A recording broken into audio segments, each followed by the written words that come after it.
Di hari kematian suamiku, bahkan sebelum jenazahnya dimakamkan, anakku datang padaku.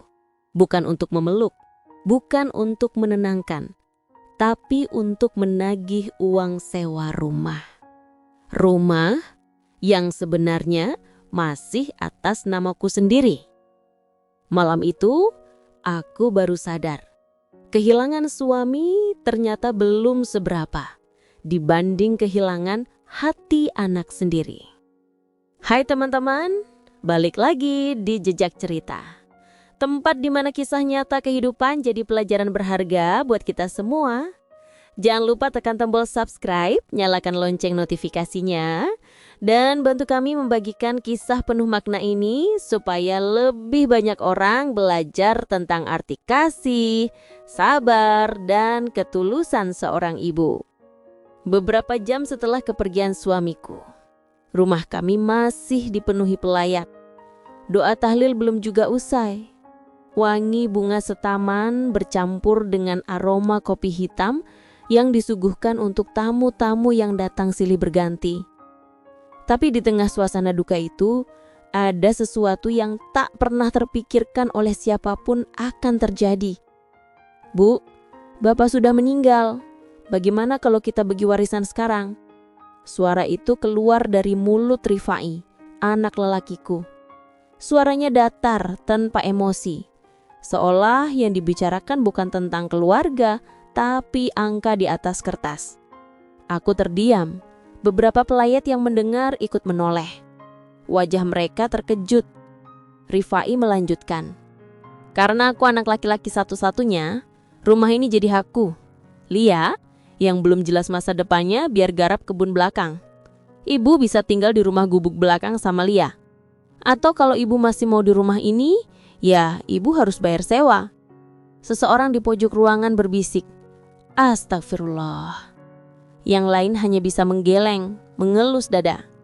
Tapi aku hanya menatapnya. Tenang, tanpa marah, tanpa air mata. Berapa sewanya, Nak? Tanyaku pelan. 15 juta setahun, Bu, jawab Tiara, istrinya. Nada suaranya datar seolah mengutap hal sepele. Aku menarik napas panjang. Baiklah, Nak, ibu akan bayar. Rifai menegaskan, besok uangnya harus sudah siap. Lia, adik Rifai, langsung menggenggam tanganku erat-erat. Bu, sabar ya, katanya sambil menahan tangis. Aku hanya mengangguk. Wajahku mungkin tenang, tapi dalam dadaku ada sesuatu yang retak. Rifai dan Tiara lalu berdiri. Mereka berjalan keluar meninggalkan rumah yang masih penuh duka. Langkah mereka tegap, dingin, seolah tak ada yang salah. Sebelum masuk mobil, Rifai sempat menoleh. Tiara, besok ambil uangnya ke sini. Ingat 15 juta, jangan kurang. Tiara tersenyum kecil. Siap, Mas, jawabnya ringan. Dan pintu mobil pun tertutup. Aku masih duduk di kursi tamu, memandangi foto suamiku yang tergantung di dinding. Pak, bisikku lirih. Anak yang dulu kamu banggakan sudah banyak berubah. Hujan turun perlahan. Suara gemericik air di genteng menyatu dengan lantunan ayat suci dari masjid ujung jalan. Di antara doa dan isak pelayat, Lia menghampiriku. Bu, ayo. Kita siapin Bapak, Pak Modin udah datang, katanya lembut. Iya, Nak. Kami berjalan ke arah kamar tempat jenazah suamiku bertujur. Pak Modin memimpin doa dengan suara khidmat. Bismillah, semoga almarhum husnul hatimah, katanya. Beberapa warga membantu mengangkat keranda. Suara Bismillahi Allahu Akbar menggema serempak. Lia berjalan di belakang, menggenggam tanganku erat-erat. Langkahnya goyah, matanya basah. Aku tahu, bukan hanya duka yang membuatnya menangis, tapi luka karena sikap kakaknya sendiri. Dalam hati Lia berbisik lirih. Mas, Bapak kerja siang malam buat kamu, buat bayar kuliahmu, buat masa depanmu. Tapi sekarang kamu tega begini. Aku hanya bisa menunduk, tak sanggup menjawab.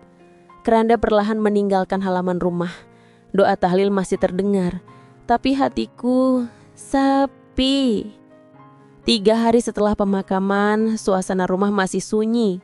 Foto suamiku kini dipajang di meja kecil ruang tamu. Aku duduk bersila, berzikir sambil memegang tasbih.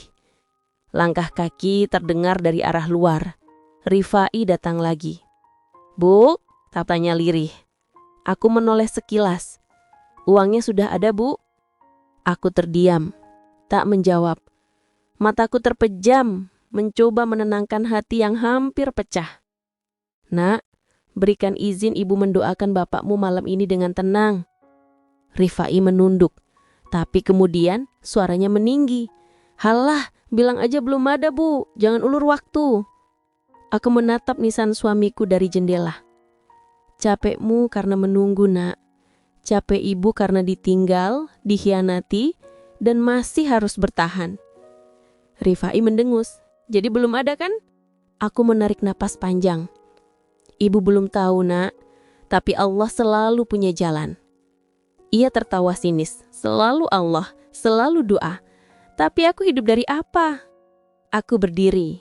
Suaraku dingin tapi tegas. "Kamu tunggu di situ." Aku melangkah ke kamar, mengambil amplop coklat dari laci. "Inilah uang yang kamu mau." Aku lemparkan amplop itu ke meja. Suaranya menampar dinding yang sepi. Rifai tak langsung mengambilnya. Aku menatapnya dalam-dalam. "Mulai hari ini, habis sudah kesabaranku. Kamu, Rifai, bukan lagi anakku." Setelah kata itu keluar dari mulutku, suasana rumah langsung hening. Tak ada suara, tak ada gerakan. Hanya detak jam dinding yang terdengar jelas di antara kami. Rifai menatapku tak percaya. Bibirnya terbuka, tapi tak ada kata yang keluar. Tiara mendekatinya. "Mas, ayo pulang, gak usah ngeladenin." Ia menarik tangan suaminya, tapi Rifai malah melepaskan genggaman itu dan menatapku dengan mata merah. Bu tega ngomong gitu ke aku. Aku ini anak ibu." Aku menunduk pelan. "Anakku yang dulu sudah mati bersama ayahmu, Nak. Yang berdiri di depan ibu sekarang cuma laki-laki yang buta karena uang." Kalimat itu membuat wajahnya tegang. Ia menatapku tajam, lalu tanpa kata mengambil amplop dari meja. "Baik, kalau itu maumu, Bu. Tapi nanti jangan salahkan aku kalau rumah ini benar-benar jadi milikku." Ia berbalik, Tiara mengikuti di belakang, tapi sempat menatapku sinis. "Makanya Bu, jangan terlalu percaya sama doa. Doa gak bisa bayar listrik," katanya sambil tersenyum miring. Aku tak membalas, hanya menatap langkah mereka yang semakin menjauh. Pintu tertutup, hening lagi. Lia keluar dari dapur, matanya sembab. "Bu, kenapa ibu kasih uangnya?" tanyanya pelan. Aku tersenyum tipis. "Biar mereka merasa menang dulu, Nak. Kadang biar orang sadar, mereka harus jatuh dulu." Lia menatapku lama. "Apa ibu gak marah?" "Marah, Nak, tapi bukan karena uang. Karena mereka lupa siapa yang dulu menahan lapar demi kuliah anaknya." Malam itu, setelah semua lampu dimatikan, aku duduk di kursi kayu dekat jendela. Suara jangkrik bersahutan dari kebun belakang. Di pangkuanku ada buku catatan tua, lusuh, tapi isinya berharga. Buku itu adalah peninggalan suamiku. Di dalamnya ada satu hal yang tak pernah aku katakan pada siapapun, termasuk Rifai. Halaman terakhir buku itu berisi tulisan tangan suamiku. "Kalau aku pergi duluan, jangan biarkan anak-anak rebutan harta. Rekening di bawah nama ibu itu untuk masa depan Lia. Jangan bilang siapapun, bahkan Rifai." Mataku berkaca-kaca. Rekening rahasia itu masih ada. Jumlahnya tak seberapa besar, tapi cukup untuk hidup sederhana selama beberapa tahun.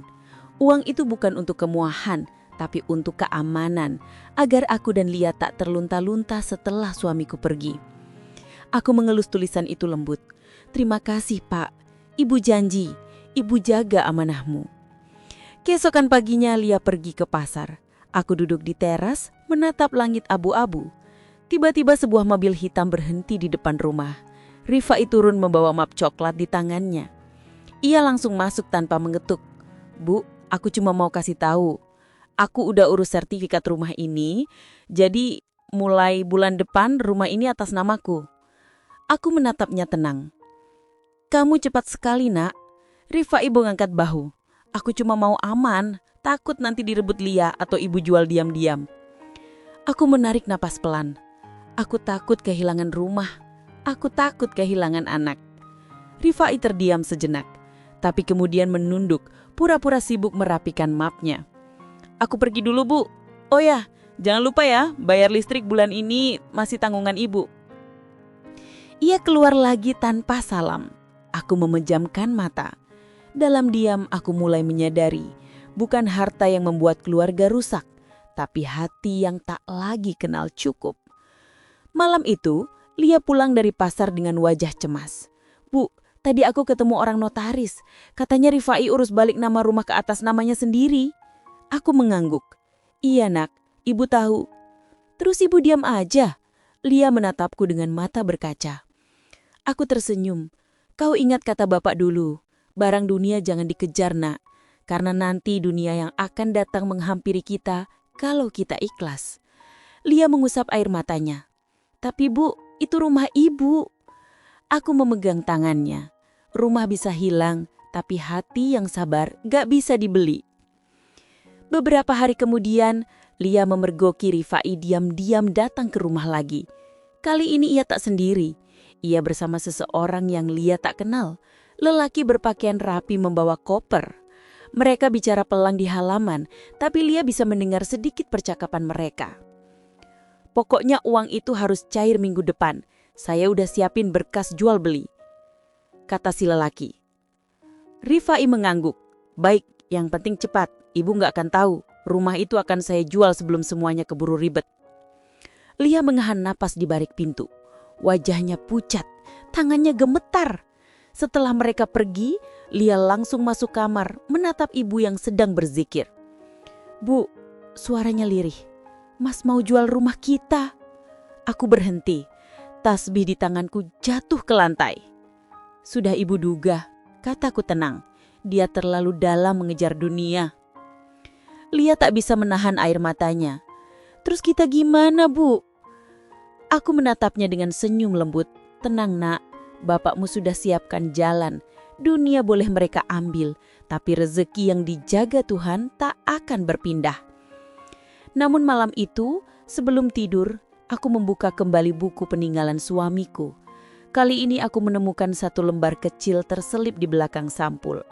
Tulisan tangannya hampir pudar. Kalau saatnya tiba, pergilah ke bank di Jalan Ahmad Dahlan. Di situ ada sesuatu yang Ibu butuh. Aku menatap tulisan itu lama. Entah kenapa malam itu, aku merasa seperti sedang dipanggil, seolah suamiku masih ingin menuntunku, bahkan dari alam yang berbeda. Dan di sanalah semuanya mulai berubah. Pagi itu, udara terasa berbeda. Matahari belum sepenuhnya naik. Tapi Bu Yati sudah berdiri di depan cermin kecil di kamarnya. Wajahnya tampak lelah, tapi sorot matanya menunjukkan sesuatu yang lain. Tekad. Tangannya menggenggam kertas kecil peninggalan suaminya. Tulisan yang sudah nyaris pudar, namun maknanya terlalu kuat untuk diabaikan. Ia menatap Lia yang masih terlelap. Lia, Ibu keluar sebentar ya, Nak, bisiknya pelan. Lia hanya mengangguk dalam setengah sadar. Bu Yati berjalan kaki ke arah jalan raya. Sepanjang jalan pikirannya bercampur antara ragu dan harapan. Ia tak tahu apa yang akan ditemuinya di bank itu. Tapi suara hati kecilnya berkata bahwa ini adalah langkah yang memang harus diambil. Sesampainya di depan Bank BRI cabang kecil di Jalan Ahmad Dahlan, Bu Yati berhenti sejenak. Ia menghela nafas panjang, lalu melangkah masuk. Seorang satpam menyambutnya sopan. Selamat pagi, Bu. Ada yang bisa saya bantu? Saya mau menanyakan rekening atas nama suami saya. Sudah lama beliau meninggal, tapi beliau tinggalkan pesan agar saya ke sini. Jawab Bu Yati dengan suara tenang. Petugas bank memintanya menunggu sebentar. Beberapa menit kemudian, Seorang perempuan muda berseragam datang menghampiri. "Mohon maaf Bu, apakah suami ibu bernama Pak Hasan Basri?" Bu Yati mengangguk cepat. "Iya betul nak." Petugas itu tersenyum ramah. "Kalau begitu, silakan ikut saya ke ruang dalam Bu. Kami perlu memverifikasi beberapa hal." Di dalam ruangan kecil itu, udara terasa sejuk, tapi jantung Bu Yati berdegup kencang. Petugas membuka laci dan mengeluarkan sebuah map biru. "Rekening ini masih aktif Bu, dan ada catatan dari almarhum. Sesuai prosedur, kami baru bisa menyerahkannya kepada ahli waris sesuai pesan tertulisnya." Bu Yati terdiam. "Pesan tertulis?" Petugas itu mengangguk sambil tersenyum. "Iya Bu, ini cukup jarang, tapi almarhum sempat menulis surat kecil kepada pihak bank. Isinya sederhana, hanya mengatakan kalau rekening ini diperuntukkan bagi istrinya, bukan untuk dibagi waris." Bu Yati menahan nafas. Ia tak menyangka suaminya akan bergigir sejauh itu. Petugas melanjutkan. "Saldo terakhir di rekening ini lumayan besar Bu. Tapi ada satu lagi, almarhum juga menitipkan satu amplop yang harus diberikan langsung kepada ibu." Amplop itu diserahkan dengan hati-hati. Warna kertasnya sudah agak kekuningan, tapi masih tertulis rapi. "Untuk istriku, Yati." Tangan Bu Yati bergetar saat menerimanya. Ia tak membuka di tempat itu. Hanya mengucap terima kasih dan segera pamit. Sepulang dari bank, Bu Yati duduk di teras. Udara siang terasa panas, tapi tangannya tetap dingin. Ia membuka amplop itu perlahan. Di dalamnya ada secarik surat dan sebuah kartu ATM. Tulisan di surat itu membuatnya terdiam lama. "Yatiku, kalau kau baca surat ini, berarti aku sudah tiada. Aku tahu Rifai anak kita berubah, tapi jangan benci dia. Simpan rekening ini baik-baik. Gunakan uangnya bukan untuk rumah atau harta, tapi untuk membuka jalan hidup Lia. Biarlah Rifai belajar arti kehilangan, karena hanya itu yang bisa menyadarkannya." Air mata Bu Yati mengalir pelan. Ia menatap ke langit lalu berbisik. "Baik Pak, Ibu janji." Namun siang itu juga kabar keberangkatannya ke bank ternyata sampai di telinga Rifai. Seseorang dari lingkungan bank yang mengenalnya tanpa sengaja memberitahu Tiara. Dan malamnya Rifai datang lagi, kali ini dengan amarah yang tak bisa ia sembunyikan. "Bu, jadi benar ya? Bapak punya rekening rahasia dan ibu ambil semua uangnya?" Suara Rifai membentak keras hingga Lia keluar dari kamarnya. "Mas, jangan teriak." Tapi Rifai tak peduli. Ia menatap ibunya tajam. "Selama ini, ibu sembunyiin harta warisan dari aku. Kenapa Bu? Aku ini anak kandung ibu sendiri." Bu Yati berdiri perlahan. "Bukan warisan nak, itu amanah. Dan amanah gak bisa dibagi." Rifai meninju meja. "Amanat atau tidak, uang itu milik keluarga. Aku punya hak. Kalau kamu merasa punya hak, kamu juga harus punya tanggung jawab Rifai." Suara Bu Yati meninggi untuk pertama kalinya. "Bapakmu kerja bukan buat kamu rebut hasilnya, tapi buat kamu pelihara doanya." Rifai terpaku. Ia tak pernah melihat ibunya semarah itu. Tapi bukannya sadar, ia malah tertawa getir. Hidup ibu ini penuh sandiwara. Dari dulu ibu cuma pilih kasih. Lia yang ibu bela, aku dianggap tamu di rumah sendiri. Lia menahan tangisnya. "Mas, jangan ngomong kayak gitu. Diam kamu," bentak Rifai sambil menunjuknya. "Kamu pasti yang suruh ibu ke bank kan?" Lia menunjuk. bahunya bergetar. Bu Yati maju satu langkah, berdiri di antara mereka.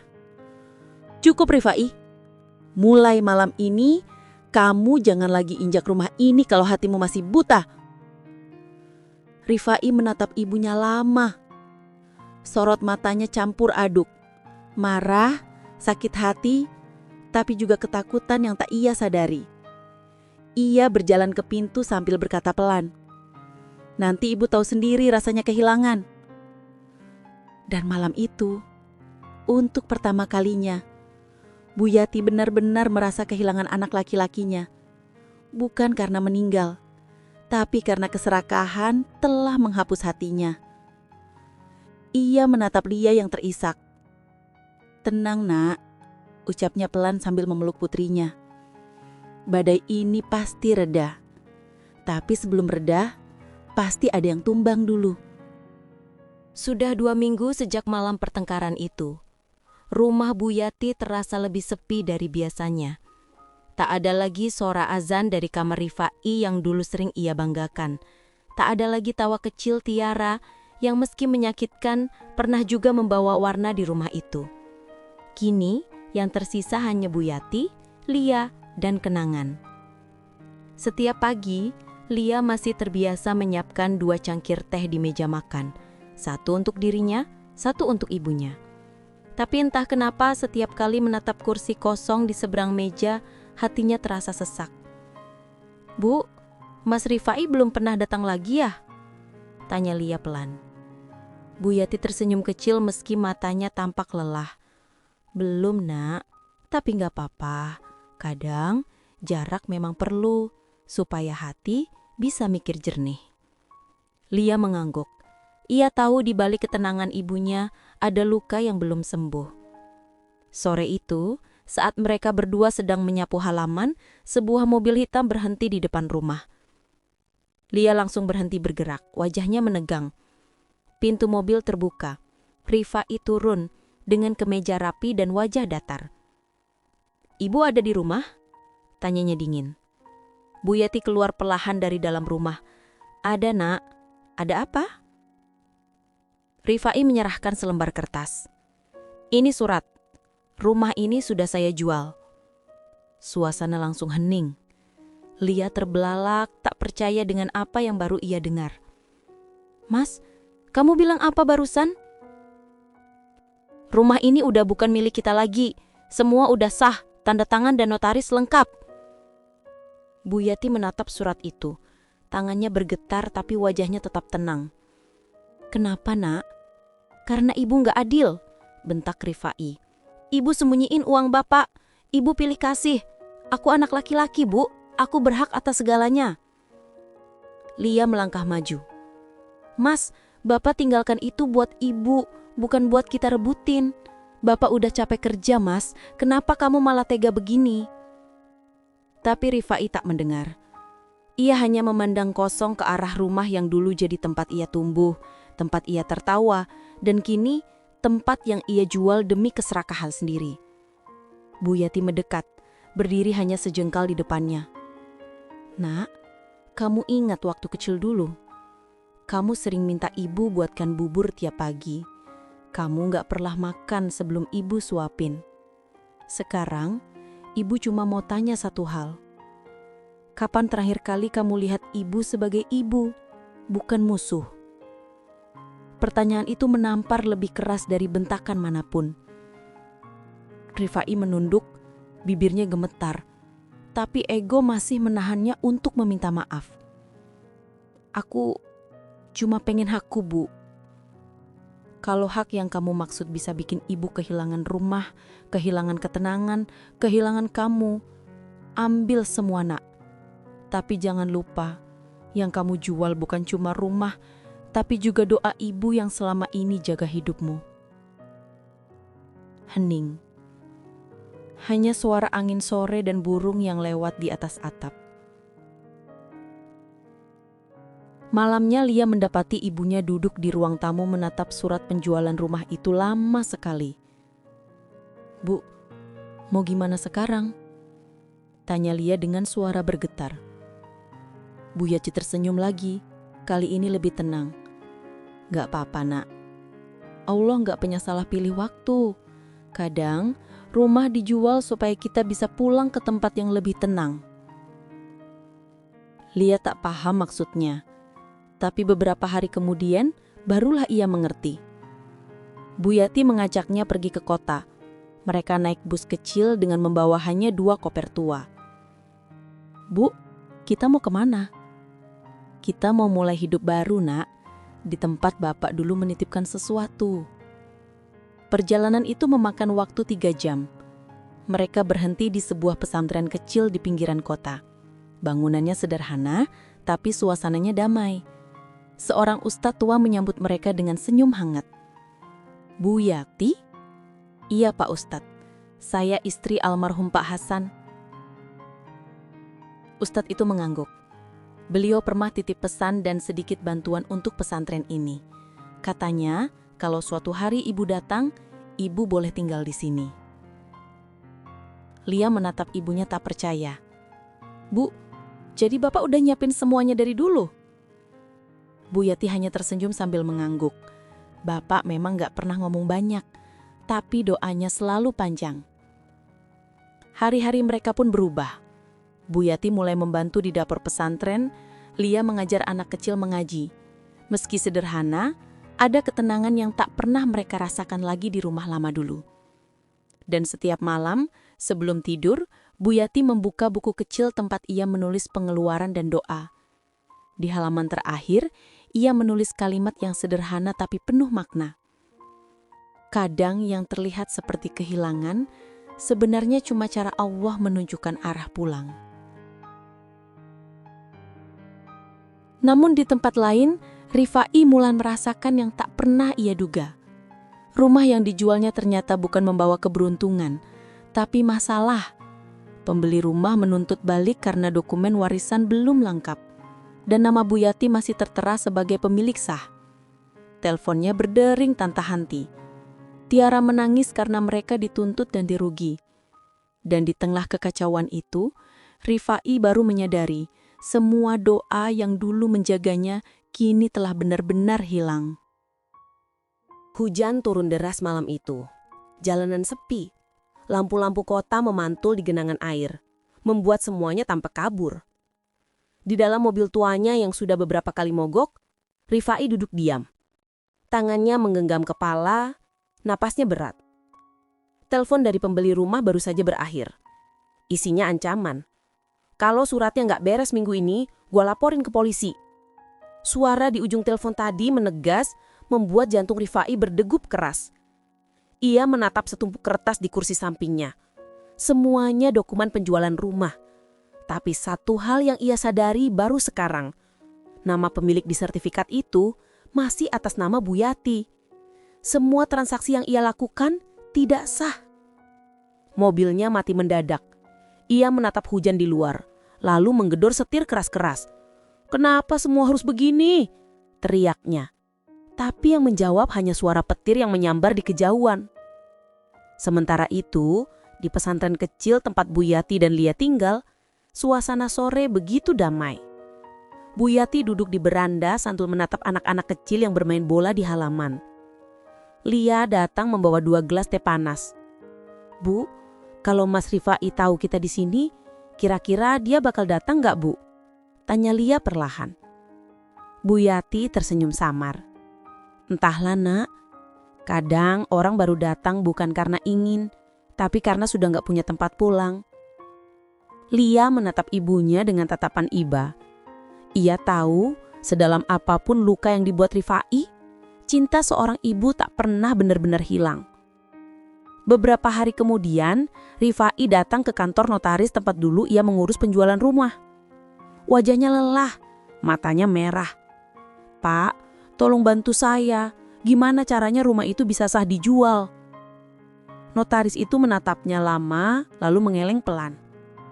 "Mas Rifai, tanpa tanda tangan ibu kandung, gak bisa. Semua surat ini tidak sah secara hukum. Bahkan kalau pembeli melapor, Mas bisa dianggap melakukan penipuan." Rifai terpaku, kakinya lemas. "Jadi saya harus gimana, Pak?" Satu-satunya jalan, minta izin ibu. Tapi saya sarankan, sebelum urusan hukum, selesaikan dulu urusan hati. Kalimat itu seperti petir yang menyambar pikirannya. Urusan hati. Sudah berapa lama ia menghindar dari ibunya sendiri? Berapa kali ia mengangkat suara, bahkan di hari pemakaman ayahnya. Malam itu, Rifai duduk di teras rumah kontrakannya. Tiara di dalam sedang menangis karena tagihan menumpuk. Uang hasil penjualan rumah dibekukan. Usaha yang mereka buka dengan modal itu bangkrut. Semua hancur. Rifai menatap langit. Hujan kembali turun. "Bu, saya salah," bisiknya pelan, tapi tenggorokannya tercekam, seolah kata maaf terlalu berat untuk keluar. Beberapa hari kemudian, Rifai akhirnya memberanikan diri pergi ke pesantren. Ia tahu alamat itu dari tetangga lama. Saat tiba, hari sudah sore. Anak-anak santri berlarian di halaman. Beberapa menunduk hormat saat melihat tamu datang. "Ibu Yati di mana, Nak?" tanyanya pada seorang anak kecil. "Di dapur, Om. Lagi bantu masak buat anak-anak." Langkah Rifai terasa berat. Tapi begitu melihat sosok ibunya di dapur, memakai celemek lusuh dan tersenyum pada anak-anak, dadanya langsung sesak. Itu pertama kalinya setelah berbulan-bulan ia sadar wajah itu tetap lembut, meski hatinya pasti sudah hancur oleh ulah anaknya sendiri. "Ibu," suaranya pelan, hampir tak terdengar. Bu Yati berhenti mengaduk panci, menoleh perlahan. Wajahnya terkejut, tapi tak marah. Hanya diam. "Masya Allah, Rifai." Rifai langsung menunduk. Lututnya lemas, matanya mulai basah. "Ibu, saya minta maaf," katanya bergetar. "Saya udah keterlaluan. Saya udah jual rumah itu tanpa izin ibu." Bu Yati mendekat. Wajahnya tenang. "Kenapa baru sekarang, Nak?" Rifai menahan napas.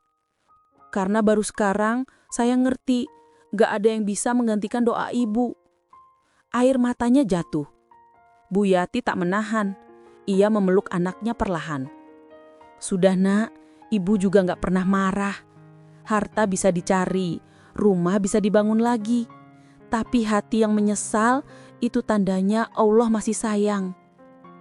Beberapa hari kemudian, Rifai tinggal di pesantren bersama ibunya dan Lia. Ia membantu memperbaiki atap, menyapu halaman, dan pelan-pelan kembali belajar menjadi anak yang dulu pernah dibanggakan. Suatu malam, saat ia duduk di kamar kecilnya, Lia datang membawa sebuah buku catatan tua. "Mas, ini buku ibu. Aku nemu di lemari." Rifai membuka perlahan.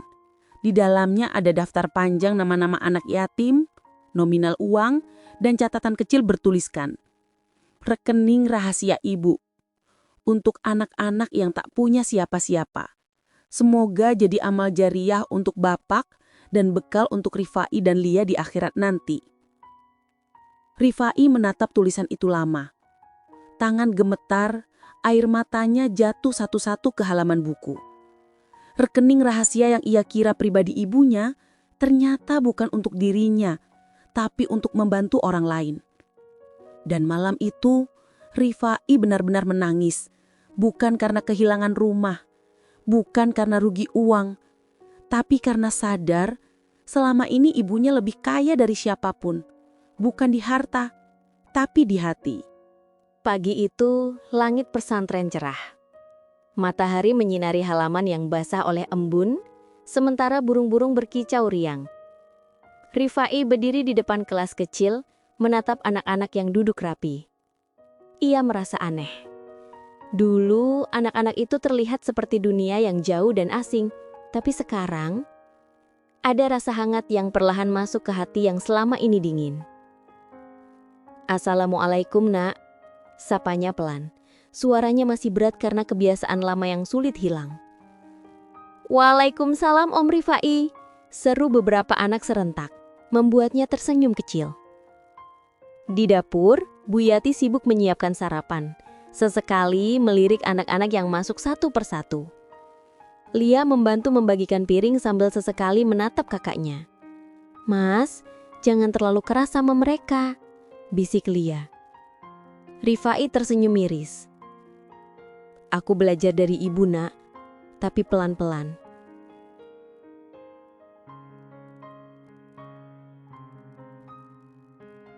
Hari-hari Rifai berubah. Setiap pagi ia membantu di kebun, membersihkan halaman, menata ruang belajar. Ia mulai menyadari harta yang hilang bukanlah segalanya. Yang terpenting adalah bagaimana ia bisa memberi manfaat, seperti yang dulu ibunya ajarkan. Suatu sore Bu Yati memanggil Rifai dan Lia ke ruang kecil di belakang pesantren. "Aku punya ide, Nak," katanya. Wajahnya berseri meski terlihat lelah. "Rekening rahasia Bapak dan Ibu, aku pikir sudah waktunya kalian gunakan untuk hal baik." Rifai menatap ibunya, ragu. "Bu, maksudnya?" "Anak-anak yatim, Nak. Pendidikan mereka, makan mereka, tempat tinggal mereka, semua bisa kita bantu dari rekening ini. Bukan untuk kita, tapi untuk orang yang benar-benar membutuhkan." Rifai menelan ludah. Hatinya bergetar. Jadi semua yang aku kira aku selama ini ternyata bukan untuk aku. Bu Yati tersenyum lembut. "Iya, Nak. Tapi sekarang kamu punya kesempatan untuk menebus semua kesalahanmu dengan cara yang benar." Lia memeluk Rifai dari samping. "Mas, ayo kita lakukan bersama. Aku juga mau bantu."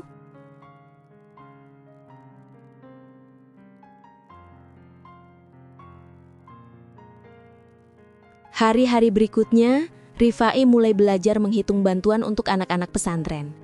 Ia menulis daftar belanja, memeriksa kebutuhan sekolah, bahkan ikut membeli perlengkapan belajar ke kota. Tiara yang dulu mendampinginya, kini mulai mundur. Ia tak lagi tersenyum puas melihat kekacauan yang ditimbulkan Rifai. "Rifai, aku ikut kamu sekarang ya?" tanya Lia suatu sore. Rifai menatap adiknya, senyum tipis muncul di wajahnya yang biasanya keras. "Ya, Nak, sekarang kita lakukan ini bareng-bareng. Biar doa Bapak dan Ibu nggak sia-sia." Malam itu setelah semua anak-anak tidur, Rifai duduk di depan buku catatan ibunya. Ia menulis sesuatu di halaman kosong. "Aku sadar, harta bisa hilang, rumah bisa hilang, tapi kebaikan itu abadi.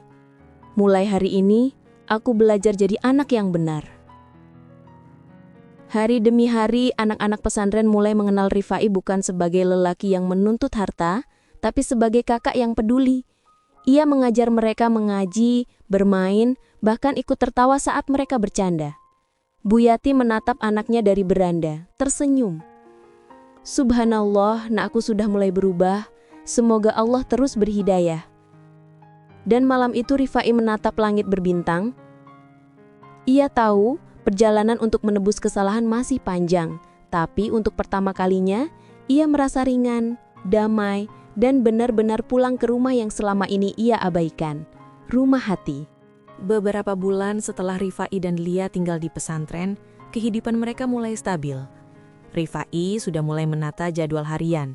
Pagi mengajar anak-anak, siang membantu pekerjaan dapur, sore mengurus kebun dan kebutuhan pesantren. Tapi dunia luar tidak pernah menunggu. Suatu pagi, telepon Rifai berdering, nomor yang tidak ia kenal. "Rifai, ini dari kantor lama ayahmu. Ada masalah besar terkait warisan dan rumah yang kamu jual dulu." Jantung Rifai berdetak kencang. "Masalah apa?" tanyanya pelan, takut mendengar jawaban. "Pembeli rumah menuntut balik dan melaporkan kasus ini ke kepolisian. Kalau tidak segera diselesaikan, kamu bisa kena sanksi hukum." Rifai menunduk, menatap halaman pesantren yang hijau. Ia tahu ini ujian yang tidak bisa dihindari. "Bu, aku harus ke kota," katanya kepada ibunya. Bu Yati mengangguk, wajahnya tenang tapi mata terlihat waspada. "Nak, dunia memang keras, tapi ingat, jangan sampai ego dan keserakahanmu dulu kembali menguasaimu. Pergi, tapi hati tetap di sini." Di kota, Rifai menghadapi pembeli rumah yang marah. Tiara ikut mendampingi, tapi wajahnya pucat. "Kami mau uang kami kembali," teriak pembeli itu. "Maaf, saya akan urus semuanya," jawab Rifai. Suaranya gemetar tapi berusaha tegas. Di sisi lain, Rifai sadar satu hal.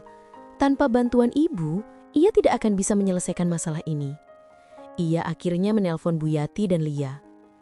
"Bu, aku butuh bantuan ibu. Tolong urus surat-surat rumah itu." Bu Yati tersenyum, meski suaranya lembut tapi penuh kekuatan.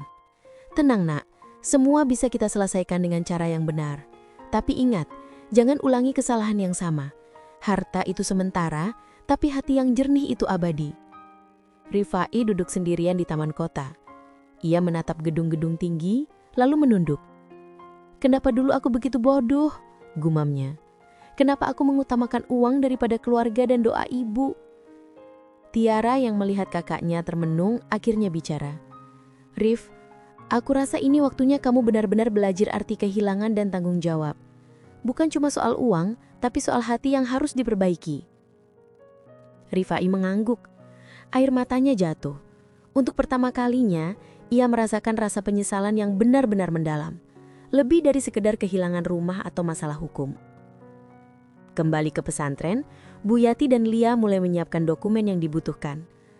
"Bu, aku rasa Mas Rifai benar-benar menyesal," kata Lia sambil menatap ibunya.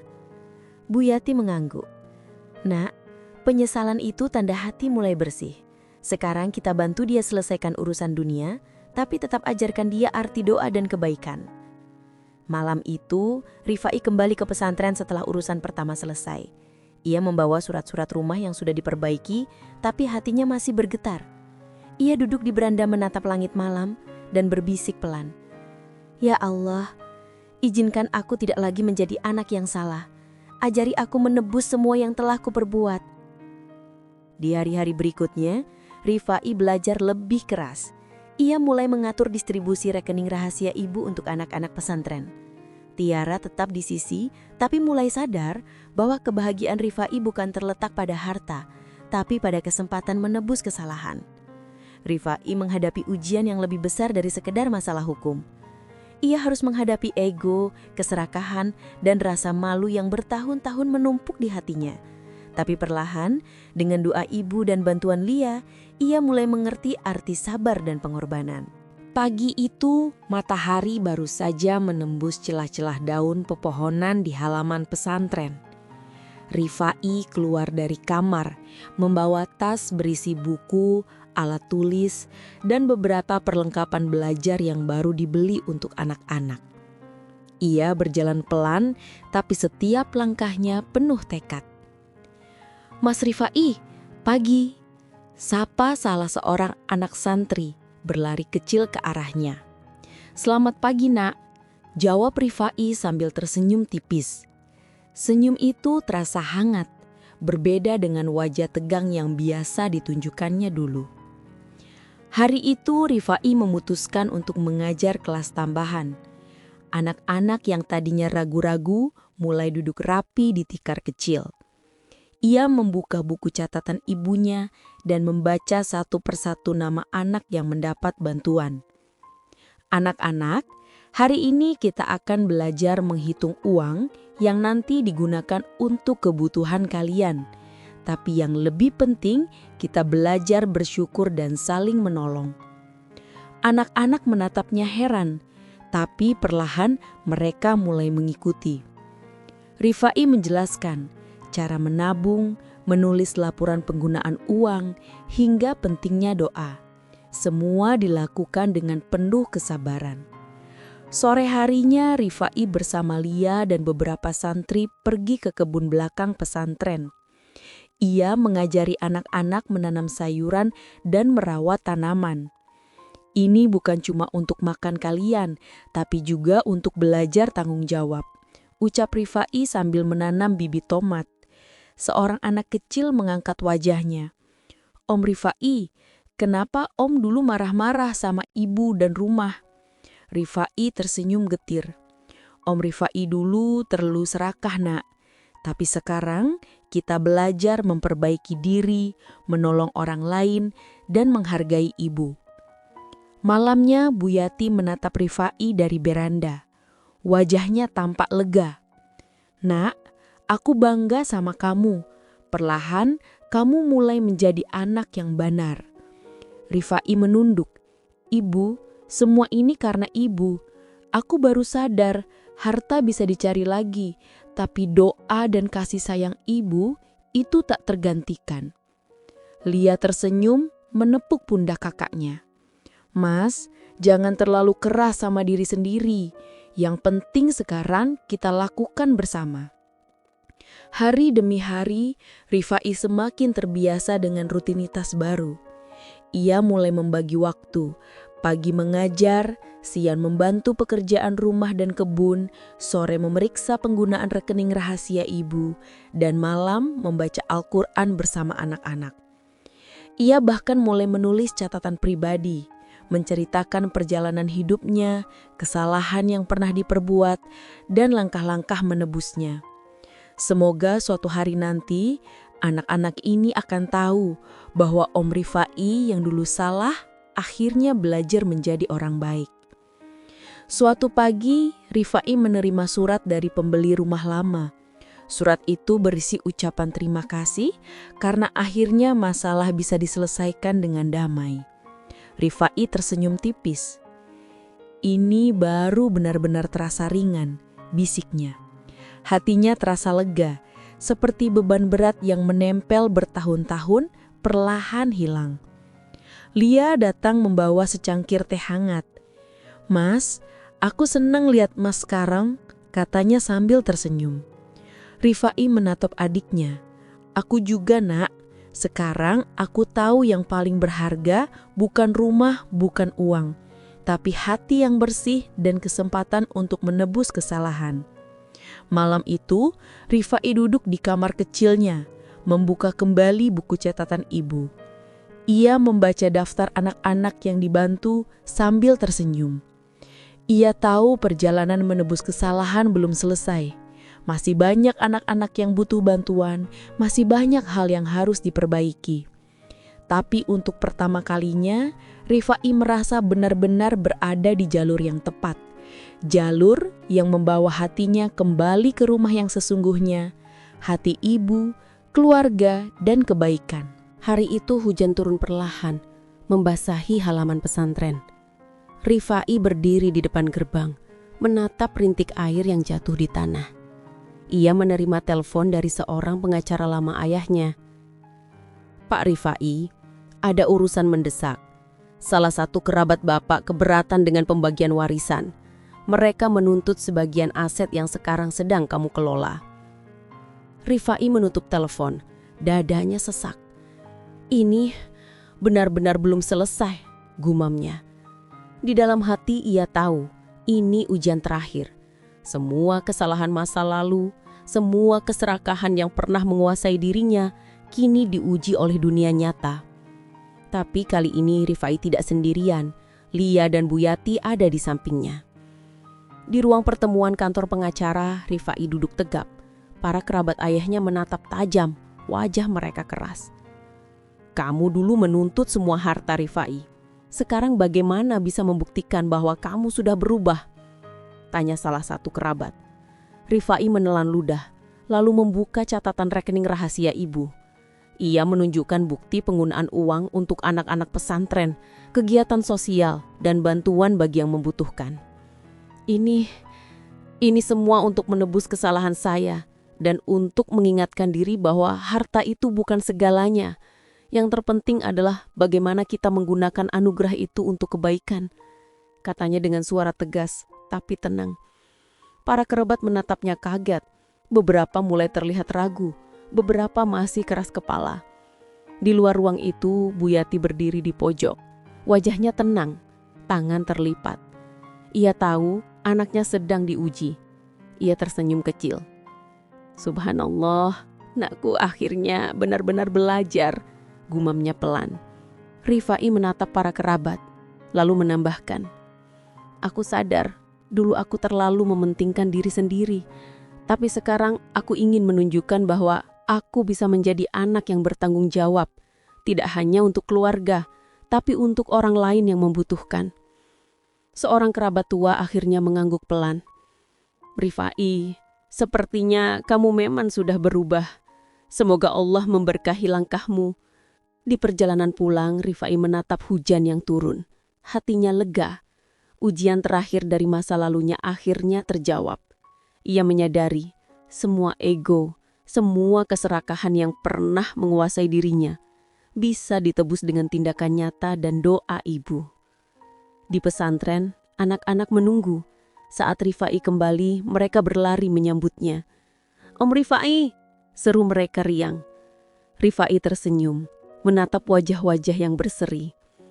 "Selamat, karena kalian ikut menjadi bagian dari perubahan Om Rifai," gumamnya dalam hati. Malam itu, Rifai menulis di buku catatan pribadinya. Kesalahan masa lalu adalah guru yang keras. Tapi dengan hati yang bersih dan niat yang tulus, kita bisa menebus semuanya. Aku belajar bahwa harta bukan ukuran kebaikan, tapi tindakan dan hati yang tulus itulah yang abadi. Bu Yati duduk di sampingnya, menepuk pundak anaknya. "Nak, perjalananmu belum selesai, tapi hatimu sudah kembali ke rumah yang sesungguhnya." Rifai menatap ibu dan adiknya, tersenyum penuh haru. Ia tahu langkah selanjutnya adalah konsistensi, membuktikan setiap hari bahwa perubahan itu nyata, bukan hanya kata-kata. Beberapa bulan setelah ujian terakhirnya, Rifai kini benar-benar berbeda. Pagi itu ia duduk di beranda pesantren sambil menyeruput teh hangat. Anak-anak sudah mulai berkegiatan di halaman, belajar menanam sayuran, membaca, dan bermain dengan riang. Ia tersenyum melihat mereka. Hati yang dulu penuh egonya, kini terasa ringan. Rifai menyadari kedamaian sejati bukan datang dari harta atau kekuasaan, tapi dari tindakan nyata dan hati yang tulus. Bu Yati berjalan perlahan menghampiri Rifai. "Nak, lihatlah mereka. Semua ini berkat hati yang mau berubah dan doa yang tidak pernah putus," ucapnya lembut. Rifai menatap ibunya, matanya berkaca-kaca. "Ibu, aku baru sadar, selama ini aku terlalu menuntut, terlalu egois. Semua yang kulakukan dulu bukan apa-apa dibandingkan kasih sayang dan doa ibu," gumamnya. Lia mendekat, memeluk kakaknya. "Mas, aku senang lihat Mas sekarang. Bukan cuma kata-kata, tapi Mas benar-benar berubah," katanya.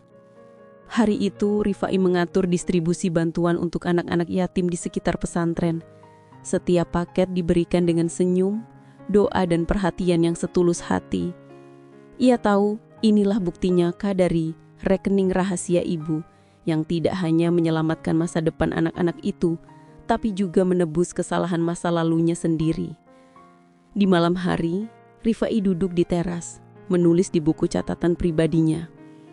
Harta bisa habis, rumah bisa hilang, tapi kebaikan dan hati yang tulus akan selalu abadi. Aku bersyukur bisa kembali ke rumah yang sesungguhnya. Hati ibu, keluarga, dan orang-orang yang membutuhkan. Dan malam itu Rifai menatap langit berbintang. Ia tersenyum. Tenang, damai. Perjalanan panjangnya dari anak yang serakah dan egois menjadi pria yang bertanggung jawab telah membuahkan hasil. Ia tahu hidupnya kini bukan lagi tentang menuntut, tapi memberi. Bukan tentang mengambil, tapi menebar kebaikan. Kalau kamu ingin tahu lebih banyak kisah nyata yang penuh pelajaran hidup seperti rekening rahasia ibu, jangan lupa untuk subscribe channel YouTube Jejak Cerita. Aktifkan notifikasi dan ikuti terus cerita-cerita yang bisa menginspirasi dan membuka mata kita tentang arti keluarga, kesabaran, dan kebaikan sejati.